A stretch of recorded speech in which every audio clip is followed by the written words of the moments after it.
नमस्कार दोस्तों, आपका स्वागत है आपके अपने यूट्यूब चैनल स्मार्ट स्टडी पर। फ्रेंड्स, जैसा कि आपको पता है कि आरआरबी एनटीपीसी का एग्ज़ाम हो रहा है। आरआरबी एनटीपीसी का एग्ज़ाम हो रहा है और आज की जो है फर्स्ट शिफ्ट का एग्ज़ाम हो चुका है। आज की फर्स्ट शिफ्ट का एग्ज़ाम हो चुका है। इस क्लास में हम लोग आज की फर्स्ट शिफ्ट में पूछे गए 100% करेक्ट क्वेश्चन के आंसर के साथ जो है इस क्लास में देखने वाले हैं। तो आप लोग इस क्लास को अंत तक पूरा ज़रूर देखना। क्लास अच्छी लगेगी तब लाइक कर देना और चैनल को सब्सक्राइब कर लेना। जो लोग अभी तक हमारे ऑफिशियल टेलीग्राम चैनल को ज्वाइन नहीं किए हैं, वो सभी लोग हमारे टेलीग्राम चैनल को ज़रूर ज्वाइन करो। टेलीग्राम चैनल की लिंक कहाँ मिलेगी? तो टेलीग्राम चैनल की लिंक जो है वो आपको डिस्क्रिप्शन बॉक्स में मिल जाएगी। वहाँ पर लिखा होगा टेलीग्राम चैनल और वहाँ उसके आगे एक लिंक होगी, उस पे जो है आप लोग क्लिक करना और ज्वाइन हो जाना। ठीक है? स्मार्ट स्टडी के नाम से टेलीग्राम चैनल है और उसी लिंक के माध्यम से ही ज्वाइन होना। ठीक है? वही ऑफिशियल टेलीग्राम चैनल है। उस पे आप लोग ज्वाइन हो जाना और ज्वाइन होने के बाद जिन बच्चों की आज अगली शिफ्ट में पेपर है, तो वो लोग वहाँ क्वेश्चन शेयर कर देना। ठीक है? क्वेश्चन शेयर करने से यह होगा कि हम आगे जिन बच्चों का एग्ज़ाम है उनके लिए इसी प्रकार से वीडियो बनाकर जो है सही जानकारी प्रोवाइड कर सकेंगे और बता सकेंगे कि किस प्रकार के क्वेश्चन पूछे जा रहे हैं। तो आप लोग क्वेश्चन ज़रूर शेयर करना, चाहे एक क्वेश्चन करना, दो करना, जितने आपको याद रहते हैं आप लोग क्वेश्चन ज़रूर शेयर करना। और आप लोग इस वीडियो को अपने दोस्तों के पास भी शेयर कर दो, ताकि जो है इस क्लास का बेनिफिट आपके दोस्त फ्रेंड भी ले सकें। ठीक है? तो इस वीडियो को जो है अपने दोस्तों के पास भी शेयर करना है और चैनल को सब्सक्राइब करना है। तो बिना टाइम वेस्ट किए आज की क्लास को हम स्टार्ट करेंगे। पहला क्वेश्चन है कि बिम्सटेक युवा विरासत एवं सतत विकास गहन अध्ययन कार्यक्रम कहाँ आयोजित किया गया? Where was the BIMSTEC Youth Heritage and Sustainable Development Intensive Study Program organized? Option दिए हुए थे चार। पहला दिया था भारत और दूसरा दिया हुआ था नेपाल, तीसरा बांग्लादेश और चौथा श्रीलंका। ये चार ऑप्शन दिए हुए थे और इनमें से जो है आपका एक सही जवाब था। तो सही जवाब जो है वो ऑप्शन नंबर ए है, भारत इंडिया। ठीक है? यह कार्यक्रम पूछे विस्तार से फैक्ट बताएंगे ताकि जो है जिन बच्चों का आगे एग्जाम है उनको जो है मदद मिल सके और फैक्ट से क्वेश्चन एग्जाम में निश्चित रूप से पूछे जाते हैं। तो यह कार्यक्रम कहाँ आयोजित हुआ था? तो भारत में आयोजित हुआ था। इसका उद्देश्य क्या था? इसका उद्देश्य जो था वो बिम्सटेक देशों के युवा को एक मंच लाकर, मतलब एक मंच पर लाकर जो है सांस्कृतिक विरासत यानी कि हेरिटेज और सतत विकास यानी कि सस्टेनेबल डेवलपमेंट के विषय में जागरूक करना था। ठीक है? इस तरह के कार्यक्रम से अंतर्राष्ट्रीय सहयोग बढ़ता है। क्या बढ़ता है?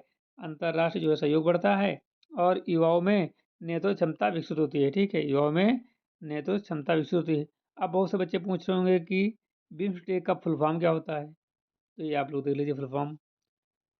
बिम्सटेक का फुल फॉर्म होता है, तो बी से होता है बे ऑफ बंगाल। ठीक है? बे ऑफ बंगाल। आई से होता है इनिशिएटिव। ठीक है? इनिशिएटिव। और एम का मतलब होता है मल्टी सेक्टर। ठीक है? मल्टी एम से होता है मल्टी सेक्टर और टी से technical of and economic corporation. तो इसका यही फुल फॉर्म होता है, क्या होता है? Bay of Bengal institute for multi sector technical and economic corporation, जो क्षेत्रीय सहयोग को बढ़ावा देता है। तो इसका फुल फॉर्म हो गया। तो ये फुल फॉर्म पूछ सकता है, आप लोग याद कर लेना। इसमें देश कितने शामिल हैं? तो 7 देश शामिल हैं। कौन कौन से देश शामिल हैं? भारत हो गया पहला, दूसरा बांग्लादेश हो गया, तीसरा नेपाल हो गया, चौथा भूटान हो गया, पांचवा म्यांमार हो गया, छठा श्रीलंका हो गया और सातवां थाईलैंड हो गया। ठीक है? तो पहला भारत, बांग्लादेश, तीसरा नेपाल, चौथा भूटान, पांचवा श्रीलंका, छठा म्यांमार और सातवां थाईलैंड। ये आपके कितने देश हो गए? 7 आपके देश हो गए, 7 देश शामिल थे। और इसका मुख्यालय पूछे तो इसका मुख्यालय जो है बांग्लादेश में स्थित है। कहाँ? इसका मुख्यालय जो बांग्लादेश में स्थित है, जो इनके प्रशासनिक कार्य का केंद्र है। किसका केंद्र है? प्रशासनिक केंद्र का इनका केंद्र प्रशासनिक कहाँ है? ढाका, बांग्लादेश में। ठीक है?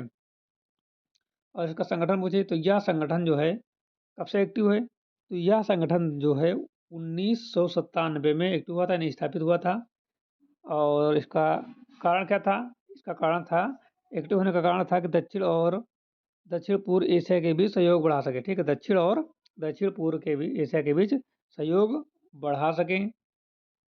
और बिम्स्टेक का मुख्य फोकस जो है आर्थिक विकास, तकनीक सहयोग और सुरक्षा पर है। ठीक है, बिम्स्टेक का मुख्य फोकस जो है आर्थिक विकास, तकनीक सहयोग और सुरक्षा पर है। और 6 नंबर है, इस कार्यक्रम में युवा को सांस्कृतिक विरासत की रक्षा और आधुनिक विकास के संतुलन के बारे में सिखाया गया है। ठीक है, इस कार्यक्रम में युवाओं को सांस्कृतिक विरासत की रक्षा और आधुनिक विकास के संतुलन के बारे में सिखाया गया है। तो ये बताया गया है। 7 नंबर पर क्या है, भारत इस संगठन में लीडिंग रोल निभाता है। ठीक है, भारत का निभाता है, भारत जो है लीडिंग रोल निभाता है, मतलब भारत जो है आगे चलते हुए दिखाई देता है यहाँ पर। और कई कार्यक्रमों की मेजबानी भी करता है। कौन? भारत। 8 नंबर, ऐसे कार्यक्रमों से अंतर्राष्ट्रीय संबंध मजबूत होते हैं। ठीक है, ऐसे कार्यक्रमों से अंतर्राष्ट्रीय संबंध जो है मजबूत होते हैं और युवाओं को वैश्विक सोच मिलती है। क्या मिलती है? युवाओं को जो है वैश्विक सोच मिलती है। तो ये थे इसके इतने फैक्ट, हमने इतनी महीने से बताया, तो आप याद कर लेना। और सही जवाब जो है इंडिया है, ऑप्शन नंबर ए। ठीक है, अब चलते हैं अगले क्वेश्चन पर। अगला क्वेश्चन कि नई दिल्ली में राष्ट्रीय एआई कौशल पहल माई वेब्स का शुभारंभ किसने किया? Who launched the national AI skill initiative my webs in New Delhi? Option है नरेंद्र मोदी, अश्विनी वैष्णव, पीयूष गोयल या फिर राजनाथ सिंह। ये 4 ऑप्शन हैं। इसका सही जवाब है ऑप्शन नंबर बी, अश्विनी वैष्णव। ठीक है, नई दिल्ली में नई दिल्ली में इस पहल को सूचना एवं प्रसारण मंत्री, कौन है सूचना एवं प्रसारण मंत्री? अश्विनी वैष्णव हैं। सूचना एंड प्रसारण मंत्री अश्विनी वैष्णव द्वारा लॉन्च किया गया। इसका उद्देश्य जो है भारत के युवाओं को आर्टिफिशियल इंटेलिजेंस यानी एआई जैसी आधुनिक तकनीकों में प्रशिक्षित करना है। ठीक है, भारत के युवाओं को आर्टिफिशियल इंटेलिजेंस एआई जैसे आधुनिक तकनीक में प्रशिक्षित करना है, जिससे वे भविष्य के जॉब मार्केट के लिए तैयार हो सके। किसके लिए? भविष्य में जॉब मार्केट के लिए तैयार हो चुके। ऑप्शन नंबर जो है बी बिल्कुल सही जवाब है। आप फैक्ट देख लेते हैं। माई वेब्स एक एआई आधारित स्किल डेवलपमेंट प्रोग्राम है। क्या है? एक एआई स्किल डेवलपमेंट प्रोग्राम है जो युवाओं को तकनीक रूप से सक्षम बनाता है। किस प्रकार से? तकनीक रूप से जो है युवाओं को सक्षम बनाता है। यह पहल जो है डिजिटल इंडिया मिशन का हिस्सा है। किसका हिस्सा है? डिजिटल इंडिया पहल का हिस्सा है, जिसका उद्देश्य भारत को डिजिटल रूप से सशक्त बनाना है। किसको? भारत को डिजिटल रूप से जो है सशक्त बनाना है। और इसमें एआई डेटा एनालिटिक्स और डिजिटल टेक्नोलॉजी पर ट्रेनिंग दी जाती है। किसकी? इसमें जो है एआई डेटा एनालिटिक्स और डिजिटल टेक्नोलॉजी पर जो है ट्रेनिंग दी जाती है। और ईपीजी यानी कि इलेक्ट्रॉनिक प्रोग्राम गाइड एक तकनीक है। क्या है? इलेक्ट्रॉनिक प्रोग्राम गाइड एक तकनीक है जो टीवी प्रोग्राम की जानकारी देती है, जो टीवी प्रोग्राम की जानकारी देती है। ऑप्शन नंबर जो है मतलब ईपीजी का फुल फॉर्म होता है इलेक्ट्रॉनिक प्रोग्राम गाइड। 5 नंबर पे देखते हैं। 5 नंबर है, इन बिल्ट टीवी ट्यूनर से बिना सेट बॉक्स के जो है यानी कि सेट बॉक्स के जो है टीवी चैनल देखे जा सकते हैं। इन बिल्ट टीवी से क्या होता है? बिना सेट बॉक्स से जो है टीवी चैनल देखे जा सकते हैं। और 6 नंबर है, भारत सरकार एआई सेक्टर में वैश्विक नेतृत्व करना चाहती है। भारत सरकार जो है एआई सेक्टर में जो है वैश्विक नेतृत्व करना चाहती है। ऑप्शन नंबर जो फैक्ट नंबर 6 है, भारत सरकार एआई सेक्टर में वैश्विक नेतृत्व हासिल करना चाहती है। और 7 नंबर है, इस पहल से रोजगार के नए अवसर उत्पन्न होते हैं। इस पहल से रोजगार के नए अवसर उत्पन्न होते हैं। यह प्रोग्राम छात्रों और युवाओं के भविष्य की तकनीक के लिए तैयार करता है। यह प्रोग्राम छात्रों और युवाओं को भविष्य की तकनीक के लिए तैयार करता है। ऑप्शन नंबर जो है मतलब पॉइंट नंबर 8 यही है। तो इसका सही जवाब कौन सा है? इसका सही जवाब है ऑप्शन नंबर बी, अश्विनी वैष्णव ही राइट है। अगले क्वेश्चन चलते हैं। डीपीट ने किस कंपनी के साथ समझौता किया? डीपीआईआईटी ने किस कंपनी के साथ जो है समझौता किया? डीपीट sign and MoU with which company? Tata, Blue Star limited या रिलायंस या इन्फोसिस? तो ये जो किए हैं ये किए थे ब्लू स्टार लिमिटेड के साथ। ऑप्शन नंबर बी सही जवाब है। ठीक है। डीपीआईआईटी का फुल फॉर्म क्या होता है? Department for promotion of industry and internal trade, इसका फुल फॉर्म होता है। एंड ब्लू स्टार लिमिटेड के साथ एमओयू साइन किया गया है ताकि भारत में जो है मैन्युफैक्चर सेक्टर और स्टार्टअप जो है इकोसिस्टम को मजबूत किया जा सके। स्टार्टअप इकोसिस्टम को जो है मजबूत किया जा सके। तो यही एमओयू का मेन मकसद था साइन करने का। और डीपीआईआईटी वाणिज्य और उद्योग मंत्रालय के अंतर्गत काम करता है। डीपीआईआईटी वाणिज्य और उद्योग मंत्रालय के अंतर्गत जो है काम करता है। यह विभाग स्टार्टअप इंडिया और मेक इन इंडिया जैसी योजनाओं को बढ़ावा देता है। यह विभाग जो है स्टार्टअप इंडिया और मेक इन इंडिया जैसे योजनाओं को बढ़ावा देता है। और ब्लू स्टार लिमिटेड भारत की प्रमुख एक एयर कंडीशनिंग और कूलर कंपनी है। ब्लू स्टार लिमिटेड भारत की प्रमुख एयर कंडीशनिंग और कूलर कंपनी है। इस समझौते से मैन्युफैक्चरिंग सेक्टर में निवेश बढ़ेगा। क्या बढ़ेगा? मैन्युफैक्चरिंग सेक्टर में जो है निवेश बढ़ेगा। स्टार्टअप को टेक्निकल और इंडस्ट्रियल सपोर्ट मिलेगा। स्टार्टअप को जो है टेक्निकल और इंडस्ट्रियल सपोर्ट मिलेगा। इससे रोजगार के अवसर बढ़ेंगे। क्या बढ़ेगा? इससे जो है रोजगार के अवसर बढ़ेंगे और अर्थव्यवस्था जो है मजबूत होगी। क्या होगी? अर्थव्यवस्था मजबूत होगी। यह कदम भारत को मैन्युफैक्चरिंग हब बनाने की दिशा में महत्वपूर्ण है। यह कदम भारत को जो है मैन्युफैक्चरिंग हब बनाने की दिशा में महत्वपूर्ण कदम है। यह एमओयू इंडस्ट्री और स्टार्टअप के बीच सहयोग का बढ़ावा देता है। ठीक है। यह एमओयू जो है इंडस्ट्री और स्टार्टअप के बीच सहयोग को बढ़ावा देता है। ठीक है। तो इसका सही जवाब जो है वो ऑप्शन नंबर बी है। ठीक है। अगले क्वेश्चन चलते हैं। अगला क्वेश्चन खेल जगह से था कि T20 अंतरराष्ट्रीय शतक बनाने वाली सबसे कम उम्र की खिलाड़ी कौन बनी? Who has become the youngest cricketer to score a T20 international century? Option है शेफाली वर्मा, ऑप्शन बी है फैनी उतागु सिमानिंडे और ऑप्शन सी है स्मृति मंधाना और ऑप्शन डी है हरमनप्रीत कौर। तो T20 अंतरराष्ट्रीय शतक बनाने वाले सबसे कम उम्र की खिलाड़ी जो बनी हो फैनी उतागुसी मनिंडे बनी है। ऑप्शन नंबर जो है बी बिल्कुल सही जवाब है। ठीक है। देख लेते हैं डिटेल में। फैनी उगातू फैनी उतागु सिमनिंडे ने सबसे कम उम्र में जो है T20 अंतरराष्ट्रीय क्रिकेट में शतक बनाकर जो है इतिहास रच दिया है। यह उपलब्धि इसलिए खास है क्योंकि T20 फॉर्मेट में कम गेंदों में बड़ा स्कोर बनाना बहुत चुनौतीपूर्ण होता है। कम गेंदों में स्कोर बनाना बहुत ही चुनौतीपूर्ण होता है। T20 क्रिकेट सबसे छोटा अंतर्राष्ट्रीय फॉर्मेट है जिसमें हर टीम को केवल 20 ओवर मिलते हैं। कितने? 20 ओवर मिलते हैं, यानी कि कुल मिलाकर दोनों इनिंग के 40 ओवर खेले जाते हैं। ठीक है। ओडीआई में प्रत्येक टीम में 50-50 यानी कि 100 ओवर का मैच होता है।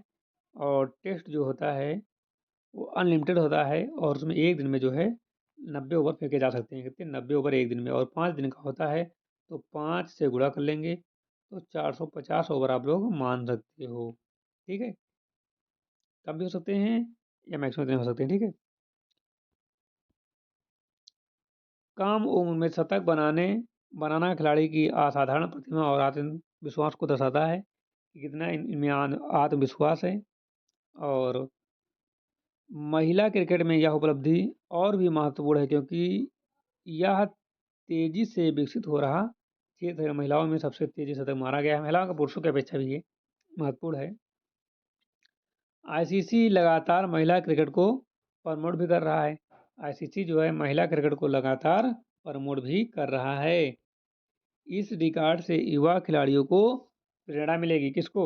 युवा खिलाड़ियों को जो है प्रेरणा मिलेगी और वो अच्छा परफॉर्मेंस करने के लिए तैयार होंगे। T20 में शतक बनाना कठिन होता है, क्योंकि समय बहुत कम होता है। ठीक है, तो हालांकि आजकल के इस दौर में शतक बनाना कोई बड़ी बात नहीं है। T20 में शतक तो बनते ही रहते हैं। यह उपलब्धि खिलाड़ी के करियर की शुरुआती मानी जाती है। ठीक है, यह उपलब्धि जो है खिलाड़ी के करियर की शुरुआत मानी जाती है। तो ये 6-7 पॉइंट हो गए। 8वां पॉइंट है, ऐसे रिकॉर्ड क्रिकेट इतिहास में सबसे सबसे लंबे समय तक याद रखे जाते हैं। ठीक है, ऐसे रिकॉर्ड जो है क्रिकेट इतिहास में सबसे लंबे समय तक याद रखे जाते हैं। अगला क्वेश्चन है, प्रधानमंत्री नरेंद्र मोदी नोएडा इंटरनेशनल एयरपोर्ट जेवर का उद्घाटन कब करेंगे? On which date will PM Narendra Modi inaugurated Noida international airport? 25 मार्च, 28 मार्च, 30 मार्च या 1 अप्रैल? इन डेटों में जो है इसका उद्घाटन होगा, इसलिए क्वेश्चन पूछा गया। इसका सही जवाब हो जाता है 28 मार्च 2026 को करेंगे। प्रधानमंत्री नरेंद्र मोदी जो 28 मार्च 2026 को नोएडा इंटरनेशनल एयरपोर्ट यानी कि जेवर एयरपोर्ट का उद्घाटन करेंगे। यह परियोजना भारत के सबसे सबसे बड़े एविएशन प्रोजेक्ट में से एक है। ठीक है, यह एयरपोर्ट उत्तर प्रदेश के गौतम बुद्ध नगर जिले में स्थित है और इसका नाम क्या है? जेवर। ठीक है, जेवर में स्थित है। इसे भारत का सबसे बड़ा एयरपोर्ट बनाने की योजना है। ठीक है, इसे भारत की सबसे बड़ा एयरपोर्ट बनाने की योजना है। यह एक ग्रीन फील्ड एयरपोर्ट प्रोजेक्ट है, यानी कि नई ज़मीन पर निर्माण है। ठीक है, इससे दिल्ली एयरपोर्ट पर दबाव कम होगा। दिल्ली एयरपोर्ट पर दबाव कम होगा। यह अंतर्राष्ट्रीय उड़ानों के लिए पूरी तरह सक्षम है। अंतर्राष्ट्रीय उड़ानों के लिए पूरी तरह सक्षम है। इससे हमारे हजारों लोगों को सीधे और अप्रत्यक्ष रोजगार मिलेगा। सीधे और अप्रत्यक्ष रूप से रोजगार मिलेगा। यह क्षेत्र को लॉजिस्टिक्स और व्यापार हब बनाएगा। इससे उत्तर प्रदेश की आर्थिक विकास दर में तेजी आएगी। तो सही जवाब है 28 मार्च। अगला क्वेश्चन है, NHAI national highway authority of India has issue a letter of award for 15 kilometre long four lane bypass for which city? NHAI ने 15 किलोमीटर लंबी 4 लेन बाईपास के लिए किस शहर को LOI जारी किया है? ठीक है, land of award, letter of award. ठीक है, लखनऊ, वाराणसी, आजमगढ़ या कानपुर? तो इसका सही जवाब है आजमगढ़। ठीक है, Azamgarh is correct, answer number C. NHAI ने जो है आजमगढ़ शहर के लिए 15 किलोमीटर लंबा 4 लेन बाईपास बनाने के लिए लेटर ऑफ अवार्ड जारी किया है। इसका उद्देश्य जो है शहरों के ट्रैफिक को कम करना और यातायात को सुगम बनाना। क्या करना है? यातायात को सुगम बनाना है। NHAI भारत में राष्ट्रीय राजमार्गों का निर्माण और रखरखाव करता है। NHAI भारत में राष्ट्रीय राजमार्गों का निर्माण और रखरखाव करता है। बाईपास बनने से भारी वाहन शहर के अंदर नहीं जाएंगे। ठीक है, बाईपास बनने से जो है भारी वाहन जो है शहर के अंदर नहीं जाएंगे। इससे ट्रैफिक जाम में कमी आएगी। ठीक है, ट्रैफिक जाम में जो है कमी आएगी और यह यात्रा का समय और ईंधन दोनों की बचत करेगा। यह यात्रा और समय दोनों की बचत करेगा। यह परियोजना 4 लेन सड़क के रूप में विकसित होगी। यह परियोजना जो है 4 लेन सड़क के रूप में विकसित होगी।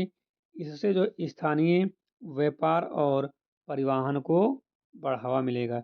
इससे स्थानीय व्यापार और परिवहन को जो है बढ़ावा मिलेगा। उत्तर प्रदेश में तेज़ी से इंफ्रास्ट्रक्चर जो है डेवलप हो रहा है। उत्तर प्रदेश में तेज़ी से जो है इंफ्रास्ट्रक्चर डेवलप हो रहा है। या परियोजना क्षेत्र के आर्थिक विकास में सहायक होगी, या परियोजना क्षेत्र के आर्थिक विकास में सहायक होगी। ठीक है, तो ये पॉइंट आप लोग एक बार फिर से देख लेना, महत्वपूर्ण पॉइंट है। इससे क्या होगा, इसे NHAI से जो है राष्ट्रीय राजमार्गों का रखरखाव किया जाता है, और बाईपास बनने से जो भारी वाहन जो शहर के अंदर नहीं जाएंगे, इससे ट्रैफिक जाम में कमी आएगी, यात्रा और समय इन दोनों की बचत होगी। यह परियोजना 4 लेन सड़कें रो में विकसित होगी। इससे स्थानीय व्यापार और परिवहन को बढ़ावा मिलेगा। उत्तर प्रदेश में तेजी से इंफ्रास्ट्रक्चर डेवलपमेंट हो रहा है, और यह परियोजना क्षेत्र के आर्थिक विकास में सहायक होगी। ठीक है, तो ये इसके पॉइंट हैं। और सही जवाब क्या है, कानपुर। ठीक है, कानपुर नहीं, आजमगढ़। ठीक है, आजमगढ़ इज करेक्ट है। ठीक है, तो आज की क्लास यहीं पर समाप्त होती है। यदि आपको क्लास अच्छी लगी हो तो लाइक कर देना, चैनल पर नया तो चैनल को सब्सक्राइब कर लेना, बेल आइकन को प्रेस कर लेना। ठीक है, बेल आइकन को प्रेस कर लेना, ताकि आने वाली वीडियो का नोटिफिकेशन सबसे पहले आप लोगों को मिल सके। जो लोग अभी तक हमारे ऑफिशियल टेलीग्राम चैनल को ज्वाइन नहीं किए हैं, सभी लोग टेलीग्राम चैनल को जरूर ज्वाइन करो। टेलीग्राम चैनल की लिंक जो है आपको डिस्क्रिप्शन बॉक्स में मिल जाएगी, वहाँ पर क्लिक करके आप लोग जरूर ज्वाइन होइए। ठीक है, वहाँ पर जो है आपको क्लास की नोट्स और PDF प्रोवाइड कर दी जाती हैं, और जो बच्चे पेपर देकर आए वहाँ पर क्वेश्चन भी शेयर कर सकते हैं, क्वेश्चन शेयर कर सकते हैं। तो सभी लोग क्वेश्चन भी शेयर कर देना। तो आज की क्लास को हम यहीं पर विराम देते हैं। ठीक है, मिलते हैं एक नई क्लास के साथ, तब तक के लिए जय हिंद।